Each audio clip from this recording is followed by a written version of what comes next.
Welcome students. Last video lecture में मैंने आपको मॉलिक्यूल्स के बारे में आइडिया दिया था कि मॉलिक्यूल्स क्या होते हैं, कि combination of atom is not just the definition of molecule. Molecule हर वो चीज़ होती है जो कि स्टेबल फॉर्म में पाई जाए, चाहे वो अकेली हो, चाहे वो मिलकर रह रही हो, whatever it can be considered as a molecule. And we have examples helium, neon, argon, krypton, xenon. ठीक है, अच्छा। अब अगर मैं मॉलिक्यूल्स के बारे में देखो, मॉलिक्यूल्स जो होते हैं ना, मॉलिक्यूल्स अगर ये कहूँ कि इनमें जो नंबर ऑफ एटम्स हैं, अब एक है, दो है, तीन है, वट एवर कुछ भी है, तो number of atoms in a molecule, number of atoms in a molecule को number of atoms in a molecule को बेटा हम लोग कहते हैं एटॉमिसिटी। क्या कहते हैं? एटॉमिसिटी। एटॉमिसिटी। अब मिसाल के तौर पे कोई तुमसे बोलता है कि बेटा मोनो एटॉमिक मॉलिक्यूल, तो मोनो एटॉमिक मॉलिक्यूल की एटॉमिसिटी क्या होगी? मोनो एटॉमिक मॉलिक्यूल की एटॉमिसिटी क्या होगी? 1 होगी।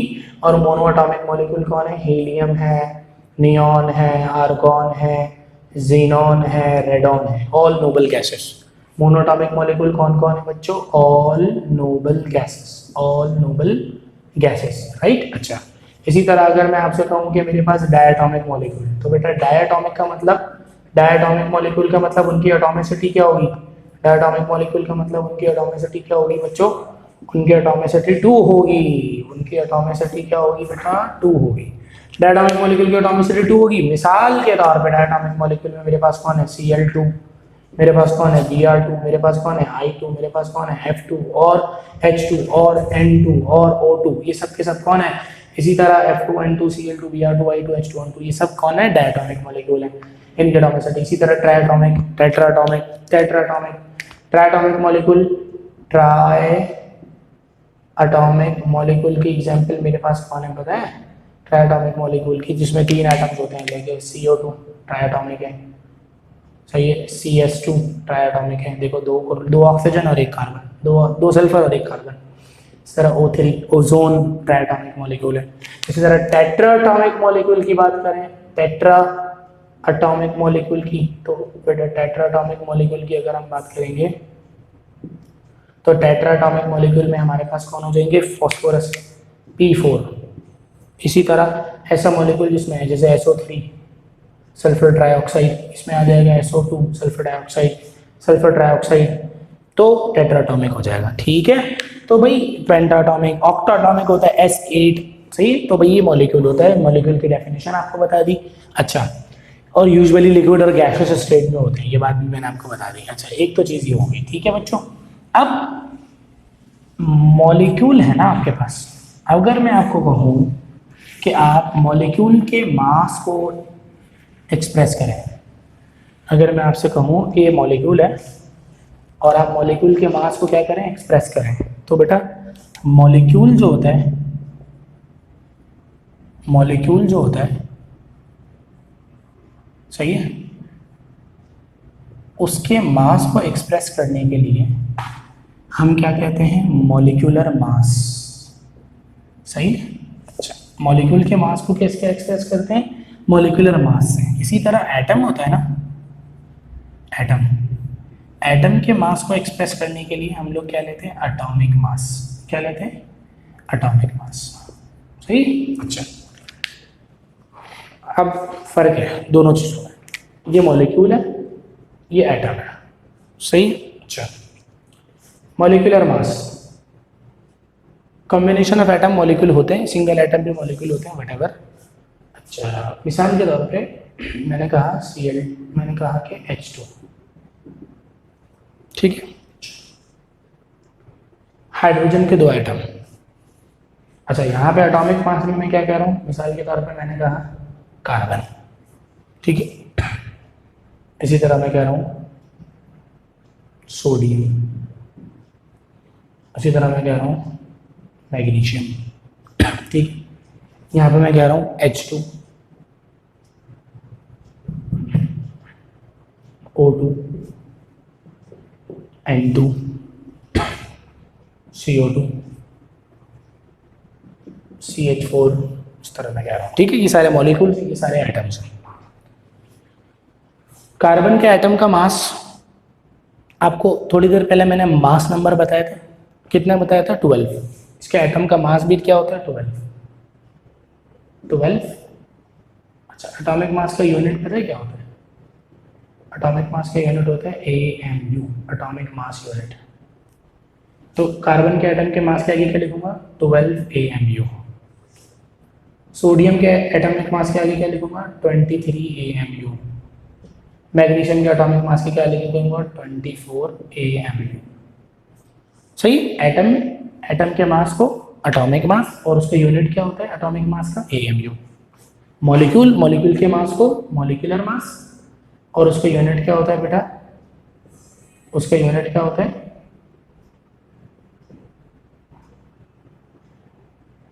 AMU। उसका यूनिट क्या होता है? AMU। अच्छा भाई, और मिसाल के तौर पे H2, हाइड्रोजन के एक एटम का मास होता है 1, दो एटम का मास कितना होगा? 2, तो 2 AMU। ऑक्सीजन के एक एटम का मास कितना होता है? 16, दो एटम का मास कितना होगा? 32 AMU। नाइट्रोजन के एक एटम का मास होता है 14, दो एटम का मास कितना होगा? 28 AMU। अब कार्बन के एक एटम का मास होता है 12, ऑक्सीजन के एक एटम का मास होता है 16। सही, दो एटम थे जब 32 हो गया था। अच्छा, अब देखना और से सुनना, ऑक्सीजन के एक एटम का मास है 16, दो एटम का मास कितना होगा? 32। ऑक्सीजन के दो एटम का मास है 32, कार्बन के एक एटम का मास है 12। 32 प्लस 12 हो जाएगा बेटा 44। तो 32 प्लस 12, 32 किसका है इसमें? O2 का है, और 12 किसका है इसमें? कार्बन का है। तो दोनों का मास टोटल कितना हो गया? 44 AMU। ठीक है, इसी तरह इसको भी देख लो। कार्बन का मास होता है 12, ठीक है, एक हाइड्रोजन का मास होता है 1, तो चार हाइड्रोजन का मास कितना हो जाएगा? ये टोटल चार हाइड्रोजन है ना, तो चार हाइड्रोजन का मास कितना होगा? 1 × 4 यानी 4। टोटल का मास कितना होगा?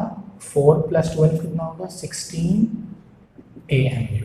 ठीक है, तो इस तरह जो है ना मॉलिक्यूल का मास और एटम का मास। अच्छा, अब सर आपको कैसे पता हाइड्रोजन? बेटा ये याद करने पड़ेंगे कुछ एटॉमिक मासेस जो कि आपको याद करने हैं, या आप भूलिएगा नहीं। अगर आपने भूल गए, अच्छा सर पेपर में दिए होंगे, हाँ बोर्ड के पेपर में एटॉमिक मासेस दिए जाते हैं, लेकिन आपको याद होने चाहिए, फ़ायदा होगा आपको। बहुत सारे एटॉमिक मासेस मैं बता रहा हूँ, आपको याद होने चाहिए।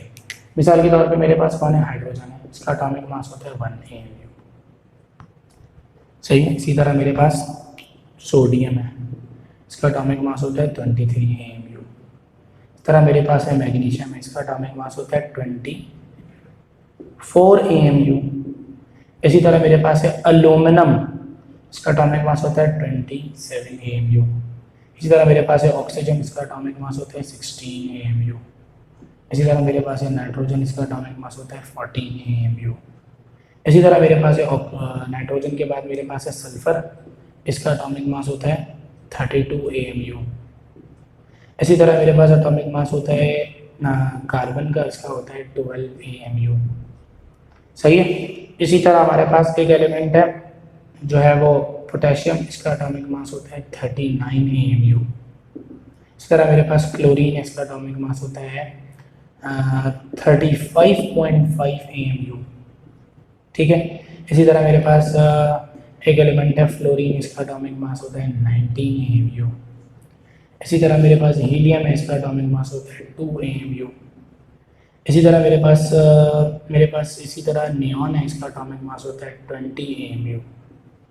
ठीक है भाई, इस तरह एटॉमिक मासेस आपको पता होने चाहिए।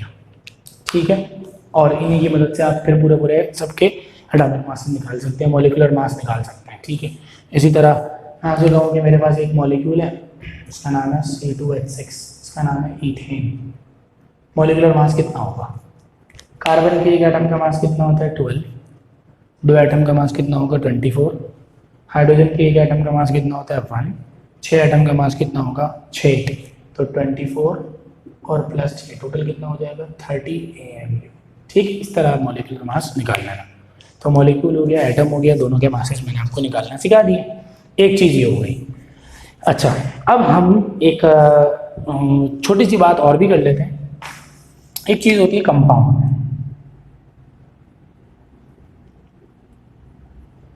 Compound, what is compound and what is the difference between molecule and a compound. देखो मॉलिक्यूल में मैंने कहा कि हर वो चीज जो कि स्टेबल रह सकती है वो क्या है, मॉलिक्यूल है। और यूजुअली मॉलिक्यूल क्या होते हैं, लिक्विड और गैसेस होते हैं। बेटा कंपाउंड क्या होता है, combination of atom. Sir molecule भी तो होता है, हाँ होता है, कॉम्बिनेशन ऑफ एटम होता है, लेकिन यूजुअली कौन से स्टेट में होगा, यूजुअली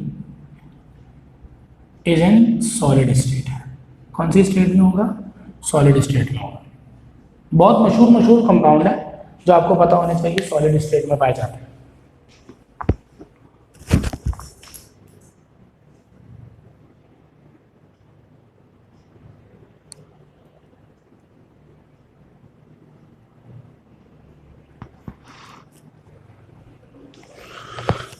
ठीक है, जो कि सॉलिड स्टेट में पाए जाते हैं बच्चों, जैसे कि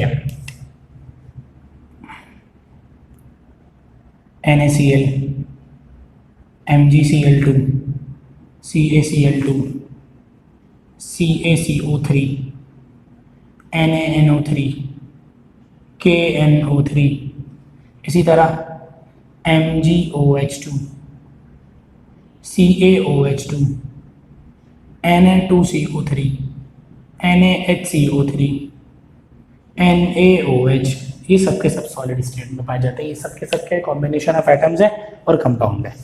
कंपाउंड के मास को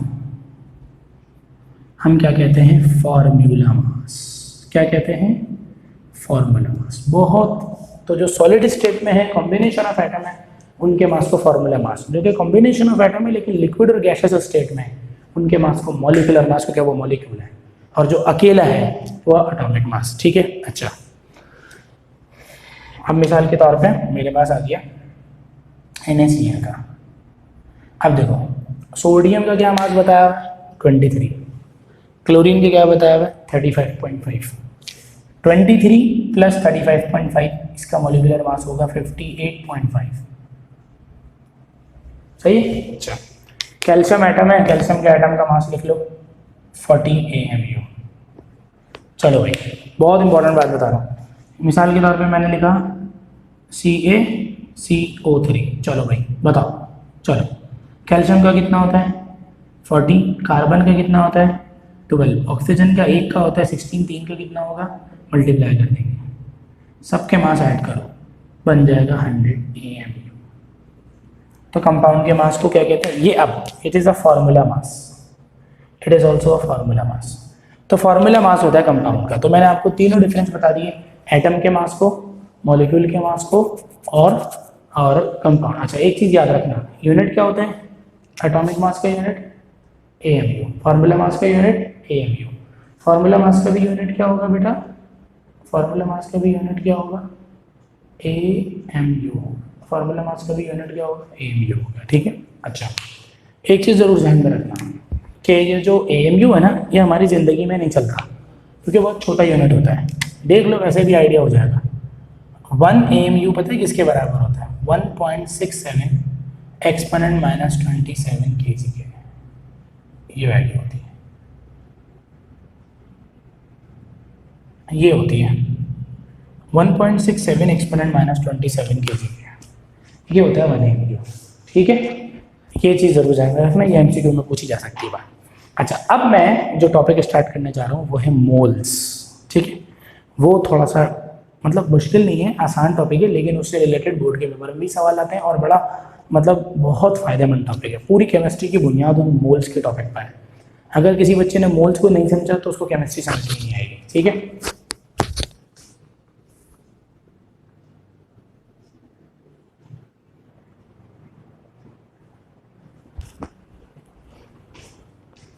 अब हम बात करते हैं बच्चों मोल्स की।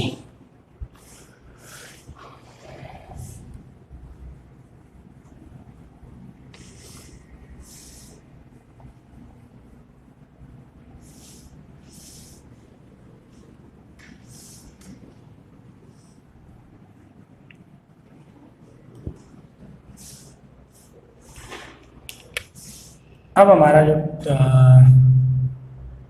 5वां टॉपिक है वो है मोल्स। बड़ी बड़ी बहस है यार, बड़ी बहस है, लेकिन आसान है, मतलब थोड़ा सा दिमाग लगाना है, ठीक है। भाई देखो, अभी हम थोड़ी देर पहले एटम के मास को पढ़ रहे थे ना, और हमने एटम के मास को एक्सप्रेस करने के लिए जो यूनिट रखा था वो AMU रखा था, एटॉमिक मास यूनिट।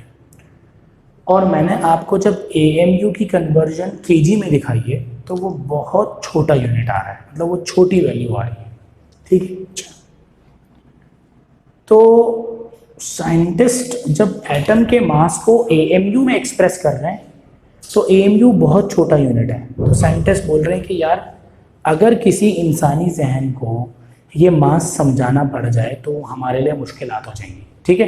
अगर किसी इंसानी जहन को ये मास समझाना पड़ जाए तो हमारे लिए क्या हो जाएंगी, मुश्किलात हो जाएंगी। तो साइंटिस्ट ने क्या किया, साइंटिस्ट ने क्या कहा कि आइंदा से किसी भी एटम, मॉलिक्यूल या फॉर्मूले के मास को आप AMU के बजाय किस में एक्सप्रेस करेंगे, ग्राम में। मैं अपनी बात दोबारा कर रहा हूँ, गौर से सुनना। देखो, किसी ज़माने में एटम के, मॉलिक्यूल के, आयन के और फॉर्मूलाज के, कंपाउंड्स के, इन सबके मासेस को किस में एक्सप्रेस किया जाता था, AMU में। ये यूनिट होता था, ठीक है। अच्छा, और अभी थोड़ी देर पहले बताया कि 1 AMU बराबर होता है 1.67 एक्सपोनेंट -27 kg के। अब अगर आप ये देखो तो कितना छोटी वैल्यू है, कितनी छोटी वैल्यू है, ना होने के बराबर। ये तो इंसानी दिमाग कैलकुलेट ही नहीं कर सकता। तो इसका मतलब क्या है कि जो AMU वाला जो यूनिट है ये इंसानी जहन को समझना कैसे लिखता है, इंसानी जहन को मुश्किलात में डाल रहा है, ठीक है, मुश्किलात में डाल रहा है, ठीक है। क्यों, बहुत छोटा है।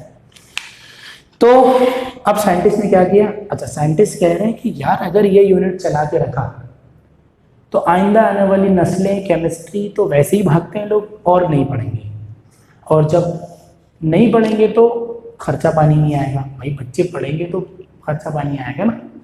तो साइंटिस्ट को अपना मंजन भी चलाना था, बच्चों को भी घेरना था, पैसे बनाने थे, इंस्टीट्यूट खोलने थे। तो उन्होंने बोला कि यार एक ऐसा यूनिट निकालो जो इंसानी जहन समझता है। उन्होंने बोला यार AMU इंसानी जहन नहीं समझ सकता, कैसे समझेगा, इतना छोटा सा यूनिट है 1.67 एक्सपोनेंट -27। एक्सपोनेंट -27 का मतलब पता है तुम लोगों को, 0.00 26 जीरो के बाद। अरे भाई क्या हो गया, बहुत खतरनाक। तो वो कह रहे हैं कि एटम, मॉलिक्यूल, आयन के मास को AMU में नहीं करो क्योंकि इंसान भाग रहा है इस यूनिट से। साइंटिस्ट ने बोला कि आइंदा से एक ऐसा यूनिट निकाला जाए जो कि हर इंसानी जहन समझता है, और वो है ग्राम। हर किसी को पता है ना ग्राम क्या होता है। तो साइंटिस्ट ने क्या कहा कि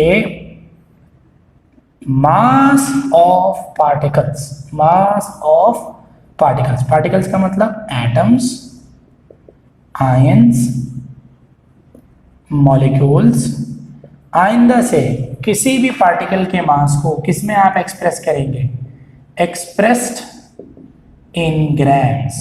जब कभी भी किसी पार्टिकल के मास को AMU के बजाय किस में एक्सप्रेस कर दिया जाए, ग्राम में, तो वो चीज क्या बन जाती है, मोल। क्या बन जाती है, मोल। तो व्हाट इज मोल, इंसानी जहन को समझाने के लिए पार्टिकल के मास को AMU के बजाय किस में लिखा जाएगा, ग्राम में। और जब कभी भी किसी पार्टिकल के मास को ग्राम में लिख दिया जाएगा तो वो क्या बन जाएगा, मोल बन जाएगा। अब मैं तुम्हें मिसाल से समझाता हूँ ना बच्चों, प्यारे बच्चों, मैं मिसाल से समझाता हूँ ये वाली बात कि अब क्या है। देखो बहुत आसान से, बड़ी इंपॉर्टेंट बात है। देखो मैं कहता हूँ 1 एटम ऑफ कार्बन, कार्बन का एक एटम, कार्बन का एक एटम, ठीक है। रिजवान तुम्हें समझ में आ रहा है? अच्छा अभी भाई आप ये मत समझना कि फिजिकल क्लास हो रही है, बच्चे बैठे हैं। रिजवान हमारा मतलब सेंटर का एडमिनिस्ट्रेटर है, वो यहाँ पे मौजूद होता है निगरानी के लिए।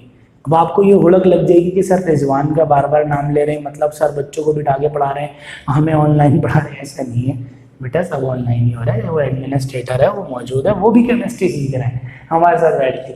उसने अपनी ज़िंदगी में केमिस्ट्री नहीं समझी, मतलब उसको नफरत थी, लेकिन इतनी मोहब्बत से जब वो सुन रहा है, इतने प्यारे अल्फाज में, इतने खूबसूरत अंदाज में, तो वो भी सुन रहा है, वो भी समझ रहा है। तो हमने उसको भी अपने हल्के दर्स में शामिल कर लिया। ठीक है, चलो भाई हमें बड़े तरीके से समझाता हूँ।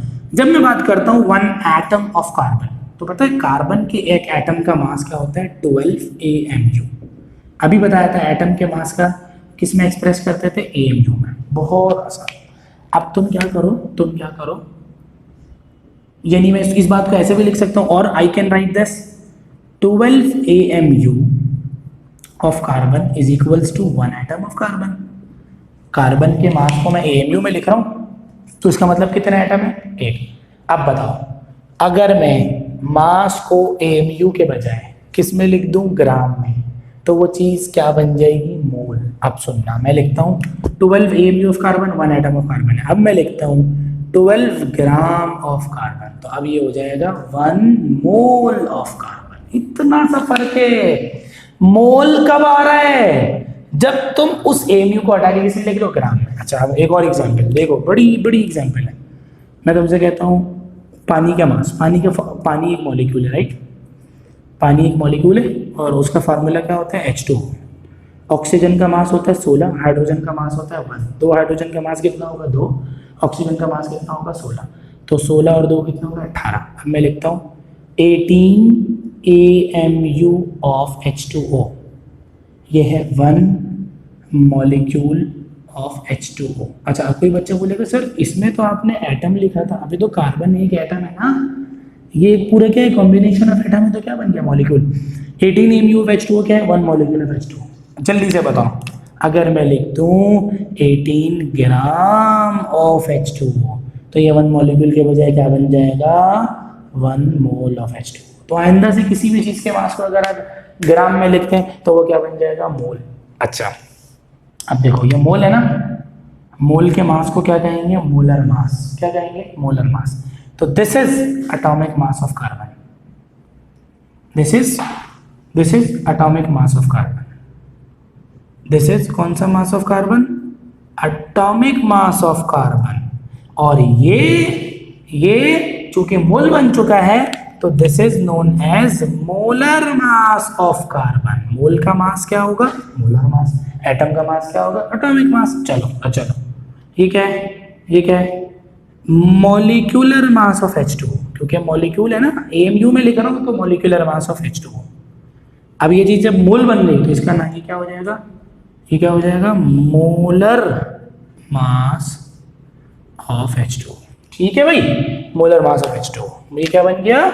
मोलर मास ऑफ H2O बन गया। ठीक है, चलो ये कहानी हो गई। तो मैंने तुम लोगों को दोनों कहानी बता दी। आइंदा से तुम किसी भी मास को अगर ग्राम में लिख दोगे तो वो ये बन जाएगा। अच्छा, एक और एग्जाम्पल देखते हैं, बहुत आसान एग्जाम्पल से बात स्टार्ट करते हैं। 1 मिनट रह गया। चलो नेक्स्ट वीडियो में फिर हम लोग इसको फर्दर प्रोसीड करेंगे बच्चों। ठीक है, 1 मिनट एग्जिट रह गया।